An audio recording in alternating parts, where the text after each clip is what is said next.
Editor Kirandas സംവിധാനം ചെയ്യുന്ന പടം, കുഞ്ചാക്കോ ബോബൻ നായകൻ, അവസാനമായിട്ട് ഷാഹിൻ കബീർ, പോലീസ് സ്റ്റോറികളുടെ ഉസ്താദ് ഷാഹിൻ കബീർ തിരക്കഥ ചെയ്യുന്ന സിനിമ. അതെ, ഉന്മാദം. ഉന്മാദ സിനിമ ഇന്നലെ ഈ പെരുമഴയത്തും കടയ്ക്ക് ശ്രീധന്യെ പോയി കണ്ടു. ട്രെയിലർ കണ്ടപ്പോൾ തന്നെ സിനിമ നല്ല രീതിയിൽ കൊടുത്തും എന്നുള്ള ഒരു പ്രതീക്ഷയോടുകൂടിയാണ് ഞാൻ പോയത്. ആ പ്രതീക്ഷ സത്യത്തിൽ എനിക്ക് തെറ്റിപ്പോയി എന്നുള്ളതാണ് സത്യം. ആദ്യ പകുതി വളരെ മനോഹരമായിരുന്നു.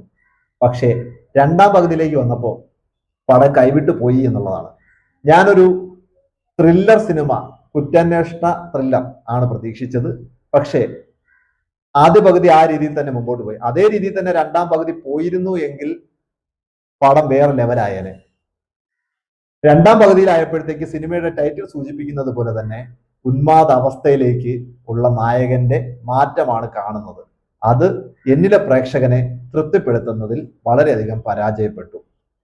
എഡിറ്റിംഗ് കുറച്ചുകൂടെയൊക്കെ നന്നായി. ഒരു എഡിറ്റർ ഒരു സിനിമ സംവിധാനം ചെയ്യുമ്പോഴത്തേക്ക് നല്ല രീതിയിൽ എഡിറ്റിംഗ് ചെയ്ത് സെക്കൻഡ് ഹാഫിലെ ചില അനാവശ്യ സീനുകളൊക്കെ കളഞ്ഞിരുന്നു എങ്കിൽ കുറച്ചുകൂടെ മെച്ചപ്പെട്ട ഒരു സിനിമയാവുമായിരുന്നു.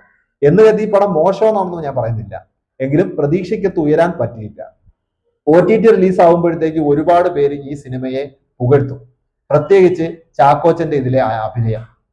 കുറെ നാളുകൾക്ക് ശേഷം ചാക്കോച്ചൻ ഇപ്പോൾ അഭിനയ പ്രാധാന്യമുള്ള റോളുകൾ മാത്രമാണ് ചെയ്യുന്നത്. ആ കൂട്ടത്തിൽ ഒരു സിനിമ കൂടിയാണിത്. ദുരൂഹ സാഹചര്യത്തിലെ കഥാപാത്രത്തിൽ നിന്ന് തീർത്തും വ്യത്യസ്തമായ ഒരു കഥാപാത്രമാണ് ഇതിലെ പോലീസ് കോൺസ്റ്റബിൾ ആയിട്ടുള്ള ഷെല്ലി എന്ന് പറയുന്ന കഥാപാത്രം.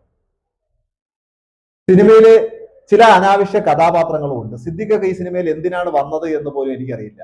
സിദ്ദിഖിന്റെയൊക്കെ റോള് അനാവശ്യങ്ങളിൽ അനാവശ്യമായിരുന്നു.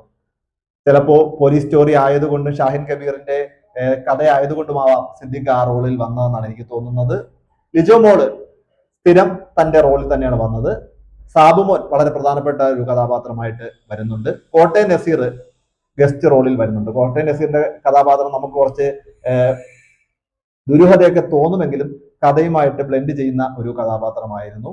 ഗാനങ്ങളും തരക്കേടില്ലായിരുന്നു, കഥയുമായിട്ട് ചേർന്ന് പോകുന്ന ഗാനങ്ങളാണ് ഉണ്ടായിരുന്നത്. പക്ഷെ നല്ല സ്ലോ പേസിലാണ് പടം പോകുന്നത്.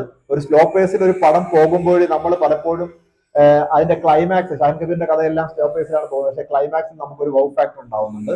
പക്ഷെ ഇതിന്റെ ക്ലൈമാക്സിൽ ആ ഒരു വൗ ഫാക്ടർ കൊണ്ടുവരാൻ പറ്റിയില്ല. അതുപോലെ തന്നെ ഒരു എൻഡ് നോട്ട് ഉണ്ട്.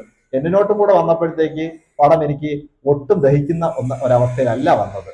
എന്തായാലും നിങ്ങൾ ഈ സിനിമ തിയേറ്ററിൽ പോയി ഒന്ന് കണ്ട് നിങ്ങളുടെ അഭിപ്രായങ്ങൾ ഒന്ന് കമന്റ് ബോക്സിൽ രേഖപ്പെടുത്തി നോക്കും. പുതിയൊരു സിനിമയുടെ വിശേഷവുമായി വീണ്ടും വരാം. Bye bye.